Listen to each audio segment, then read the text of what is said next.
হরে কৃষ্ণ। প্রিয় ভক্তবৃন্দ, আপনারা দেখছেন পরলোক টিভি। অঙ্গ এখানে মহাপ্রভুর আগমন হয়েছেন এই মালদা জেলায়, এই চরণচুম্বিত ভূমিতে। বলছি কি লজ্জার বিষয় এটা? এটা কি লজ্জার বিষয়? পশ্চিমবঙ্গের মাটিতে কি লজ্জা এটা? তবে যা হচ্ছে না, সব মানুষের অনেক বেশি চেতনা জাগছে, এটা বড় সত্য কথা। যা হচ্ছে, হয়তো আমার ওপর অত্যাচার হচ্ছে, যা হচ্ছে অনেক বেশি যন্ত্রণা হচ্ছে, কিন্তু মানুষ বুঝতে পারছে এবার আমাদের করণীয় কি, আমাদের কর্তব্য কি। সমস্ত সনাতনীদের এক হতে হবে, জোট হতে হবে, এগিয়ে আসতে হবে, মিথ্যার বিরুদ্ধে এগিয়ে আসতে হবে। সবাইকে আমাদের বুঝিয়ে দিতে হবে এবার এক হবার সময় এসেছে। আর লোভ নাই, আর কুসংস্কার নাই, আর পাপ নাই, আর আমাদের ভয় নাই, আর আমাদের ভ্রান্তি নাই। এবার আমাদের এক হবার সময়, হাতে হাত ধরার সময়, কাঁধে কাঁধ রেখে চলবার সময়, পায়ে পা মিলিয়ে সত্যের সঙ্গে চলবো, এই সময় এসেছে আজকে। বলো না গো রাধে রাধে?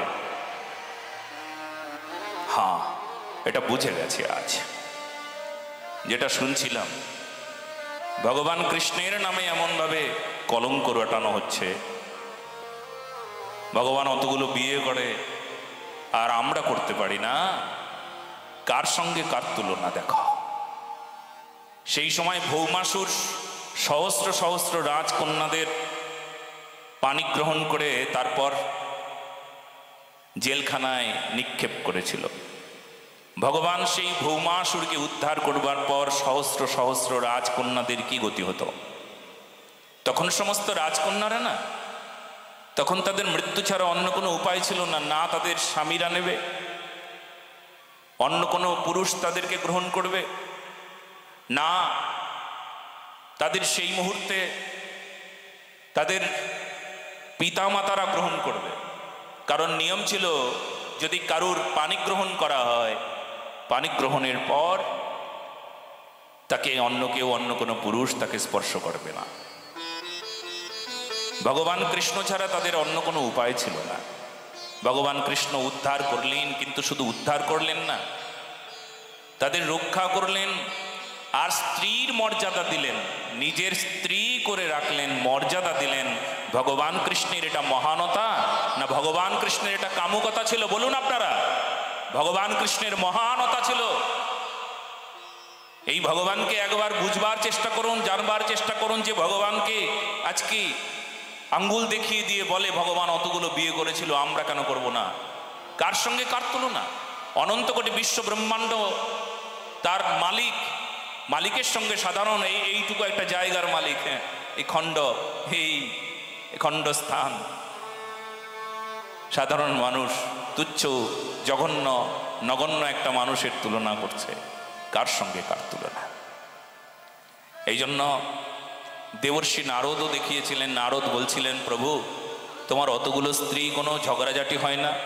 ভগবান বললেন, না, ঝগড়াঝাটি হয় না। বলে ঝগড়াঝাটি তো তখন হয়, কখন হয়? যখন কেউ নিজের সুখের কথা চিন্তা করে, অন্যের সুখের কথা চিন্তা করে না। আমি তো এই শিক্ষা কাউকে দিই না। তুমি কখন কখন বিবাদে জড়িয়ে পড়বে? সংসারে যে আজকে মানুষ বিবাদ করে, একে অপরের সঙ্গে ঝগড়াঝাটি হয়, কিসের জন্য হয়? কেবলমাত্র নিজের সুখের কথা চিন্তা করে, অন্যের কথা ভাবে না, এই জন্য বিবাদ হয়। আর ভগবানের শিক্ষা যে নিজের সুখের কথা পরিত্যাগ করে অন্যের সুখে সুখী হও, তবে তোমার বিবাদ দূর হয়ে যাবে।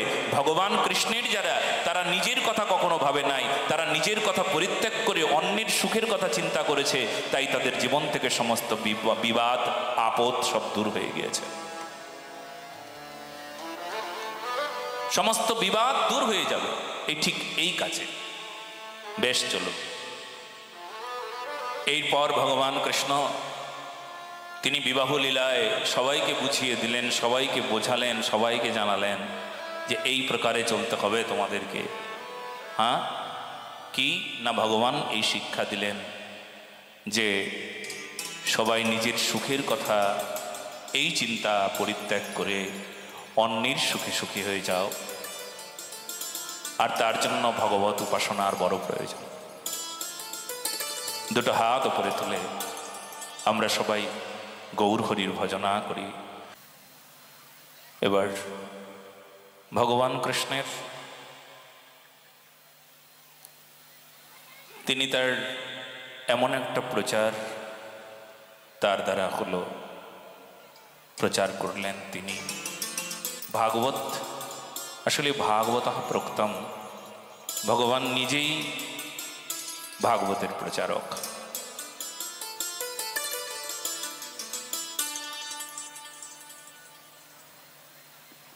দান প্রসঙ্গক্রম, রাজা নৃগ এত দান করলেন কিন্তু তাকে গিরগিটি হতে হলো। কেন তাকে গিরগিটি হতে হলো? বলে দানের সময় যদি খেয়াল না রাখেন, উত্তম বস্তু দান করলেন না, দানের সময় অহংকারী হলেন, তবে আপনাকে অপরাধী হতে হবে। দানের সময় যদি আপনি ভাবেন আপনি দাতা, তাহলে গেলেন আপনি। তবে দাতা বেশি উপকারী না গ্রহীতা বেশি উপকারী? দাতা বেশি উপকারী।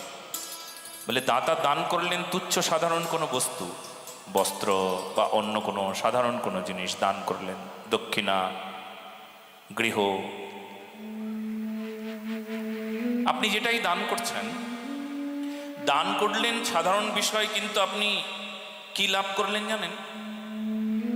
আপনি লাভ করলেন নিত্য তত্ত্ব। এই জন্য গ্রহীতার চাইতে দাতার বেশি করলাম। আপনি তবুও যদি মনে মনে ভাবেন দান করে অনেক উপকার করলাম, কারোর মঙ্গল করলাম, তাহলে আপনার সব দান শেষ হয়ে গেল। বলো না গো রাধে রাধে। আপনার আর দানের কোনো মহিমা থাকলো না, সব শেষ। ভালো করে বুঝবেন বিষয়টি। আমরা আজকে উত্তম বস্তু দান না করে সাধারণ কোনো বিষয় দান করে দিই। সামর্থ্য আছে উত্তম বস্তু দান করার, কিন্তু সামর্থ্য অনুযায়ী সেবা করি না।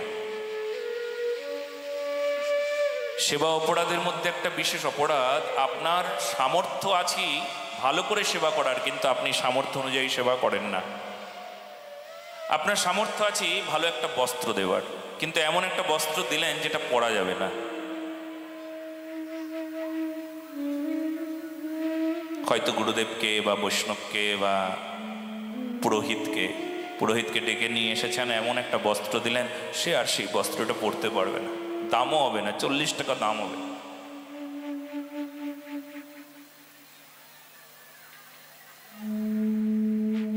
তাহলে দান করবার সময় যদি আপনি বিচার না করেন যে এই দানে আমার কোনো উপকার হলো না, বরঞ্চ নিজেরও ক্ষতি হয়ে গেল। এক ব্রাহ্মণ বলছেন, দেখো বাবা, এখানে পুজো হচ্ছে, অষ্টমীতে একটা নারকেল লাগবে এখানে। পুরোহিতকে বলছেন, ঠাকুরমশাই এবার আমরা 10 লাখ টাকার বাজেট, আমাদের অনেক খরচা, আমরা এখানে নারকেল দিতে পারবো না, একটা হরিতকি দিয়ে কাজে লাগিয়ে দিন। 10 লাখ টাকার বাজেট, বড় প্যান্ডেল, বড় প্রতিমা, বড় সবকিছু, কিন্তু এখানে একটা নারকেল দেওয়া যাবে না, একটা হরিতকি দিয়ে কাজে লাগিয়ে দিন। বলে এখানে একটা শাড়ির দরকার ছিল, বলে শাড়ি দিতে পারবো না, এখানে একটা গামছা লাগিয়ে দিন। সামর্থ্য আছে, তবুও সামর্থ্য ভগবানের সেবায় লাগায় না। ধর্ম কেন? ধর্মের কারণ কি? ধর্মের কারণ আজকে আনন্দ হয়ে গিয়েছে। আনন্দের জন্য যদি ধর্ম হতো, আনন্দের জন্য ধর্ম হতো, তাহলে ধর্মটা আজ রক্ষা হতো। ধর্মের জন্য আনন্দ, ধর্ম তার জন্য আনন্দ করছি, এই ভাবনাটা কেমন না? আনন্দের উপচার তখন মদ বা অন্য কোনো নেশাদ্রব্য বা অন্যান্য কোনো বিষয়। এই জন্য ধর্মের আনন্দ নাই।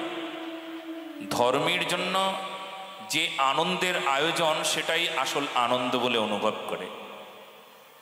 এই জন্য দেখবেন ঠাকুর দেখতে বেরোয়, প্রতিমা দেখতে বেরোয় সবাই, তখন বলে প্যান্ডেল দেখে এলাম। কয়টা ঠাকুর দেখা এটা নয়, প্যান্ডেল দেখা, লাইটিং দেখা। আজকে পূজা হয়ে গিয়েছে এই প্রকার। বাঙালির শ্রেষ্ঠ উৎসব দুর্গাপূজা। দুর্গাপূজাকে কেন্দ্র করে মানুষের যে কি নানা প্রকার তিক্ত অভিজ্ঞতা আজকে, সে কি বলবো। দুর্গাপূজায় আনন্দ সবচাইতে বেশি তাদের হয় যারা নেশাগ্রস্ত হয়ে থাকে। কি লজ্জার বিষয়। এই জন্যই এক পক্ষ আঙ্গুল দেখিয়ে দিয়ে বলে তোদের ধর্ম এই প্রকার রে।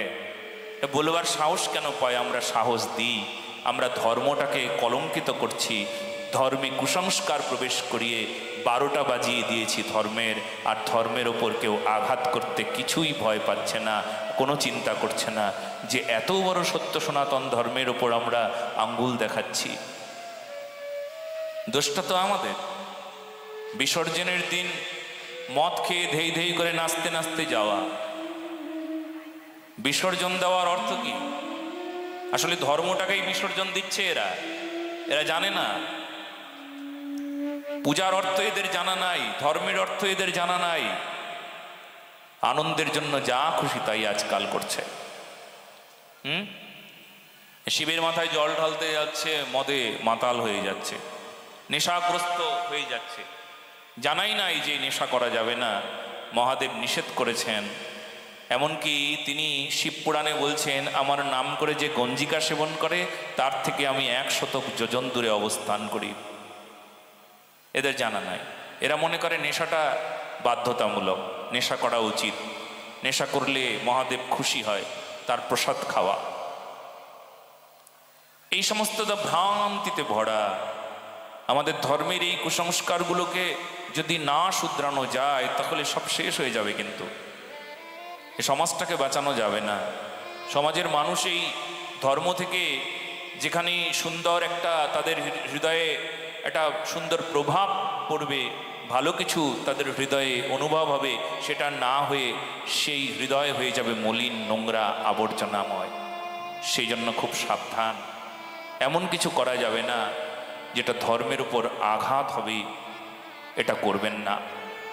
নিজের ধর্মকে সুন্দর, সুশৃঙ্খল, এই ধর্মকে কুসংস্কার বিমুক্ত করুন। সংস্কার আমাদের ধর্ম সংস্কার শিক্ষা দেয়, আমাদের ধর্ম শিক্ষা দেয় যে প্রগতি, সেই প্রগতির কথা আমরা ভুলে গিয়ে আজকে আমরা কুসংস্কারকে নিয়ে মত্ত হয়ে আছি। কুসংস্কার ছাড়ুন, ধর্মকে ভালো করে বুঝুন। বেশ, ভগবান এরপর এমন একটা তার অত্যন্ত প্রিয় বন্ধুর কথা শোনালেন ভাগবত ভগবান, যার নাম ভগবানের প্রিয় সখা সুদামা। সুদামা গরিব, দীন দরিদ্র।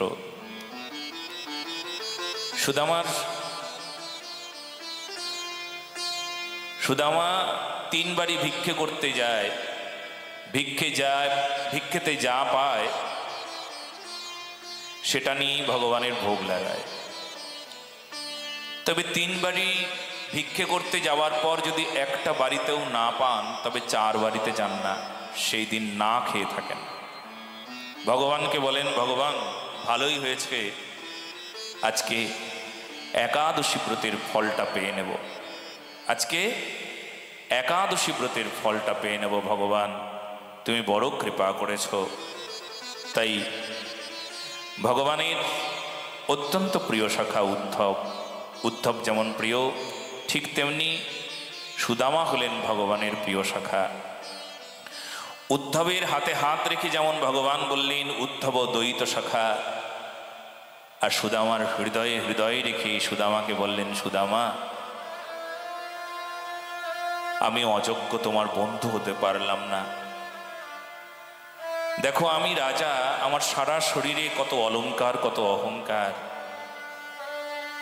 আমার কোনো অভাব নাই, আমার এত ঐশ্বর্য, অথচ তুমি আমার বন্ধু, তুমি এমন দীন দরিদ্র, তুমি কতদিন আহার করো নাই, মুখটা কেমন করুণ দেখাচ্ছে, তুমি আমায় ক্ষমা করে দাও, আমি তোমার বন্ধু হবার যোগ্যতা থেকে বঞ্চিত হয়ে গেলাম, তুমি আমায় ক্ষমা করো।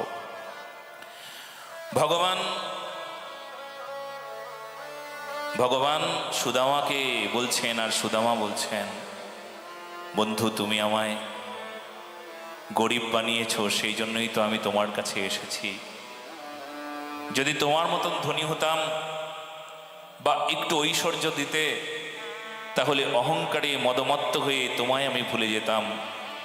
তুমি কত দয়া করেছ, তুমি আমাকে গরিব বানিয়েছ, দীন বানিয়েছ। বাহ! দিনের অধিক দয়া করে ভগবান,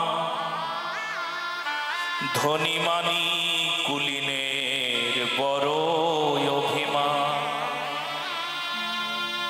ধনী মানি কুলিনের বড় অভিমান। ভগবান, তুমি আমাকে দিন দরিদ্র বানিয়েছ, তাই তো তোমার কাছে ছুটে এসেছি। আর গরিবের প্রতি তোমার যে দিনের প্রতি তোমার দান, সে দান অশেষ, বিশেষ দান। অন্য কারোর প্রতি তোমার এই প্রকার দান নাই। গরিবকে তুমি নিজেকেই নিজে দিয়ে দিয়েছ। তুমি তার জন্য একটা নামও তোমার আছে, দীননাথ, গরিবের বন্ধু, কাঙালের ভগবান। হে কাঙালের ভগবান, তুমি একমাত্র এমন ভগবান যে কাঙালের ভগবান হয়ে তুমি বুঝিয়েছ কাঙাল তোমাকে পেতে পারে, গরিব তোমাকে পেতে পারে। আজকে গরিব আছে, কিন্তু সমস্যা এটাই, ধনের আকাঙ্ক্ষা আছে, তাই গরিব ভগবানকে লাভ করতে পারছে না। অথচ এখানে কি দিনেরই অধিক দয়া করে ভগবান, গরিব হলে ভগবানকে পাবে। গরিব পাচ্ছে না কেন? গরিবের আশা হলো টাকা, তাই ভগবানকে লাভ করতে পারছে না। গরিবের আশা যদি ভগবান হতো তাহলে ভগবানকে লাভ করত, কিন্তু গরিব তাই টাকার আশা। আমি গরিব, যদি ধনী হতাম, যদি টাকা হতো। কিন্তু গরিব যদি একবার বলে, হে আমি গরিব, কত দয়া করে তুমি আমাকে গরিব বানিয়েছো, এবার তোমাকে পাবার উপায় হয়েছে, কারণ দিনকে অধিক দয়া করো, গরিব হয়েছি, এইবার তুমি আমায় দয়া করবে ভগবান, কৃপা করবে ভগবান। বেশ, সা বাগ্যয়া তস্য গুণান গৃণীতে করো চ তৎকর্ম করো মনশ্চ স্মরিদ বসন্তম স্থিরজঙ্গমেষু শৃণোতি তৎপুণ্যকথা সকর্ণঃ। যার হাত সদা সর্বদা ভগবানের সেবা করে, যার মস্তক ভগবানের চরণে অবনত হয়েছেন, এমন সুদামা। আহা! সুদামাকে তার স্ত্রী সুশীলা বলছেন কৃষ্ণের কাছে যাবে। যেতে তো ইচ্ছে করে, যদি যাই তবে কৃষ্ণ বলবে, কি এনেছিস? আমি তখন তারে কি দেব? আমি ব্যবস্থা করছি, আমি ভিক্ষে করে আনি। ভিক্ষে করে কিছু দুর্গন্ধওয়ালা চিড়ে নিয়ে এলো। আরে এত দুর্গন্ধ যে কুকুর পর্যন্ত মুখে দিলে কুকুরটা মুখটা সরিয়ে নেয়। কি করবে? যা আছে তাই নিয়ে চললেন সুদামা। দুটো হাত উপরে তুলে ভগবত নাম গুণগান গাইতে গাইতে চললেন। সারাটা শরীর দারিদ্রতার কবলে কেমন অন্ধকার, রুগ্ন শীর্ণ, কণ্ঠে ভগবত নাম, সারা শরীরে শতচ্ছিন্ন মলিন সেই বেশ, ওপরে একটা শতচ্ছিন্ন উত্তরীয়। কৃষ্ণ নাম গাইতে গাইতে চলছেন। চোখের জলে চরণ ধুয়ে দিচ্ছেন। চরণে অনেক ক্ষত হয়েছে, একটু গরম জল আর একটু নুন মিশিয়ে দিলে তাতে জল দিয়ে ধুয়ে দিলে চরণের ব্যথা কমে যায়। আনতে অনেক দেরি হলো, তাই চোখের জল দিয়ে চরণ ধোয়াচ্ছেন। এক পক্ষ বলছেন, সুদামা, ও সুদামা, সাক্ষাৎ ভগবান তোমার চরণ ধোয়াচ্ছে, তুমি নিষেধ করো। কেন নিষেধ করব? আরে তোমার পাপ হয়ে যাবে, তোমার পাপ হবে না? ভগবান তোমার চরণ ধোয়াচ্ছে, পাপ হবে না? হোক আমার পাপ, তাতে যদি আমার বন্ধুর মঙ্গল হয়, তাতে আমার পাপ হয়ে যাক, আমার পাপ হোক, আমার পাপ হোক। সুদামা, কৃষ্ণ বলছেন, সুদামা বিয়ে করেছ? বলে হ্যাঁ করেছি। বৌদি কেমন দেখতে? বলে পৃথিবীর সব চাইতে শ্রেষ্ঠ সুন্দরী স্ত্রী আমার স্ত্রী। এত সুন্দরী স্ত্রী কোথায় পেলে? বন্ধু তুমি জানো না কৃষ্ণ, সেই তো সুন্দরী স্ত্রী যে তার স্বামীকে ভগবানের চরণে ঠেলে দেয়। দেখো আমাকে ভগবান কৃষ্ণ তোমার চরণে ঠেলে দিয়েছে, তাই তো আমার স্ত্রীর মতন সুন্দরী স্ত্রী এই জগতে একটাও নাই। আমার সুন্দরী স্ত্রী গো। আচ্ছা তাহলে বলো বৌদি কি পাঠিয়েছে? দাও। না না না, কিছু পাঠায়নি। এবার লুকিয়ে রাখছেন। বন্ধু বলছেন দাও দাও, বলছি দাও। কৃষ্ণ বলছেন দাও দাও। না না না না, কিচ্ছু দেয়নি, কিচ্ছু দেয়নি। আর কি করে বের করবেন? সুদামা বারবার বলছেন, ও বন্ধু বন্ধু তুমি তো জানো, তুমি তো জানো এখানে কি আছে, জানো জানো দুর্গন্ধওয়ালা চিড়ে, কুকুর পর্যন্ত খেতে পারে নাই। হ্যাঁ আমাকে ক্ষমা করে দাও, সবাই দেখে কি বলবে বলো, তোমার স্ত্রীরা কি বলবে বলো, তুমি আমায় ক্ষমা করে দাও।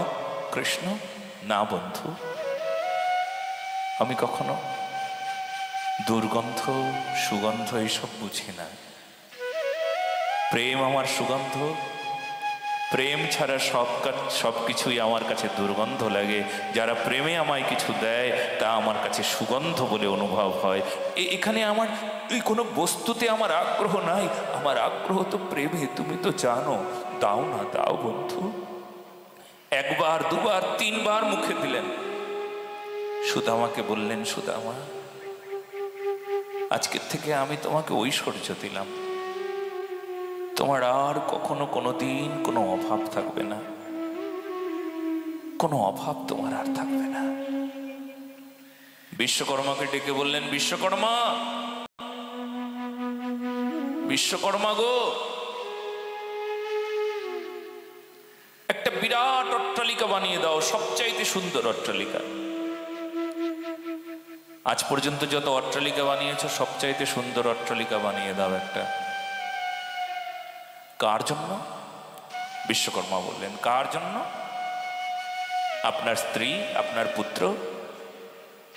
কার জন্য? আমার ভক্ত সুদামার জন্য। বাহ, বলুন ভক্তবৎসল ভগবান কি। সুদামাকে ঐশ্বর্য দিলেন ভগবান। আর সুদামা ঐশ্বর্য পাবার পর এক বিন্দু তার ভক্তি ক্ষয় হয় নাই। আজকে যার অনেক অনেক অর্থ সম্পদ আছে কিন্তু ভক্তি নাই, অর্থে ভক্তি বিনষ্ট হয়ে যায়, এমন অনেক উদাহরণ আছে। কিন্তু সুদামার অনেক ঐশ্বর্য দিলেন কিন্তু এক তিলও ভক্তি ক্ষয় হয় নাই।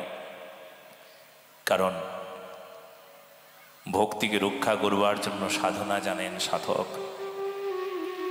বেশ, সুদামার ঐশ্বর্য লাভ আমরা শুনলাম। তারপরে শ্রীমদ্ ভাগবত মহাপুরাণে নবযোগীন্দ্র সংবাদ আছেন। 9 জন ঋষির আবির্ভাব হয়েছেন নিমি মহারাজের রাজসভায়, আর 9 জন ঋষির দ্বারা ভাগবত ধর্মের প্রচার হয়েছেন। এছাড়াও ভগবান কৃষ্ণের আরো লীলা পরিক্রমা আদি বর্ণনা করলেন। যদুবংশের ওপর ঋষির অভিশাপ হলো। একসময় শাম্ব নামে সেই বালকটি পেটে একটা বালিশ বেঁধে ব্রাহ্মণের কাছে গিয়ে বললেন, বলুন তো আমার পেটে ছেলে হবে না মেয়ে হবে? ব্রাহ্মণ খুব রেগে গিয়ে বললেন, তোর পেট থেকে মুষল প্রসব হবে, আর এই মুষলেই যদুবংশ ধ্বংস হয়ে যাবে। পেট থেকে একটা লৌহ খণ্ড প্রসব হলো। লৌহ খণ্ডগুলোকে খণ্ড খণ্ড করে প্রভাস ক্ষেত্রে ভাসিয়ে দেওয়া হলো। কিছু এরা নামক ঘাস হলো, বড় তীক্ষ্ণ। আর একটা খণ্ড একটা মাছের পেট থেকে পেয়ে জরা নামক ব্যাধ, তা দিয়ে একটা তীর নির্মাণ করে রাখলেন। এইদিকে ভগবান কৃষ্ণ সবাইকে ডেকে বললেন, দেখো কলিযুগ আসবে আর দ্বাপর যুগ বিশ্রাম নেবে। এখন তোমরা কেউ নেশা করো না, অবৈধ স্ত্রী সঙ্গ করো না, তোমরা সবাই শান্ত হয়ে থাকো। কেউ কথা শুনলেন না, নেশাগ্রস্ত হলেন, ধর্ম বিরুদ্ধ আচরণ করলেন, ভগবানের কথা শুনলেন না। একমাত্র শুনলেন উদ্ধব মহারাজ। যদুবংশের ওপর অভিশাপ উদ্ধবের লাগে নাই, ভগবান কৃষ্ণের চরণের চিহ্ন বজ্রচিহ্ন, সেই বজ্রচিহ্নের অবতার বজ্রনাভ যদুবংশের, কিন্তু তার লাগেনি। কেন? কারণ ভগবানের চরণে যে আশ্রয় নেয় তার কোনো অভিশাপ স্পর্শ করে না। বেশ, ভগবান উদ্ধবকে উদ্ধব গীতা শোনালেন। উদ্ধব গীতায় জ্ঞান, ভক্তি, কর্মযোগ আদি শিক্ষা দিলেন। 24 জন গুরুদেবের কথা বর্ণনা করলেন। পৃথিবী থেকে পায়রা পর্যন্ত 8 জন গুরুদেব, অজগর থেকে পিঙ্গলা পর্যন্ত 9 জন, কুরোর পক্ষী থেকে ভৃঙ্গি পর্যন্ত 7 জন, এই সব মিলে 24 জন গুরুদেব। এনারা সবাই শিক্ষাগুরু, মানে সবার কাছ থেকে শিক্ষা গ্রহণ করবার কথা বর্ণনা করলেন। পরমার্থ নিরূপণ করলেন। ভাগবত ধর্ম নিরূপণের পর উদ্ধব মহারাজ আবার বদ্রিকাশ্রম গমন করলেন। যদুকুলের সংহার শুরু হয়ে গেল। যদুকুলে সমস্ত যারা ছিলেন তারা নিজেদের সঙ্গে মারপিট করে, যুদ্ধ করে মৃত্যুবরণ করলেন। বলদেব তিনি শঙ্কর্ষণ তত্ত্ব, তিনি অনন্তনাগে সমাহিত হয়ে পরমধামে গমন করলেন। ভগবান কৃষ্ণ একটা বৃক্ষতলে বসলেন। দূর থেকে জরা নামক ব্যাধ দেখলেন, নীলবর্ণের একটা হরিণ। দূর থেকে তীর নিক্ষেপ করলেন, তীর গিয়ে চরণে গিয়ে বিঁধল। দৌড়ে এলেন, এত সুন্দর নীল হরিণ তো কখনো দেখি নাই। কাছে এসে দেখলেন নীল কৃষ্ণ। ভগবান কৃষ্ণের চরণে ক্ষমা প্রার্থনা বারবার করলেন। ভগবান বললেন, তোমার কোনো দোষ নেই, এ তো আমার ইচ্ছাতে হচ্ছে। ভগবান স্বধাম গমন করলেন। এইদিকে পরীক্ষিত মহারাজ তিনি যখন পরমধাম গমন করলেন, তক্ষক এসে দংশন করলেন। সুখদেব মহারাজ বললেন, আপনি কোনো চিন্তা করবেন না। পরীক্ষিতের পুত্র জন্মেঞ্জয় পিতা যখন পরমধাম গমন করলেন, তক্ষক দংশন করেছিলেন, এই কারণটাই মাথায় রাখলেন। পুত্র মনে মনে ভাবলেন, আমার পিতাকে তক্ষক দংশন করলো, আজকে তক্ষক কুলকে রাখবো না, মানে সর্পকুলকে নিধন করে দেব। সর্পনিধন যজ্ঞ শুরু করে দিলেন। নিষ্পাপ সমস্ত সাপগুলো আগুনে পুড়ে পুড়ে মরছে। তখনও তক্ষক এলো না দেখে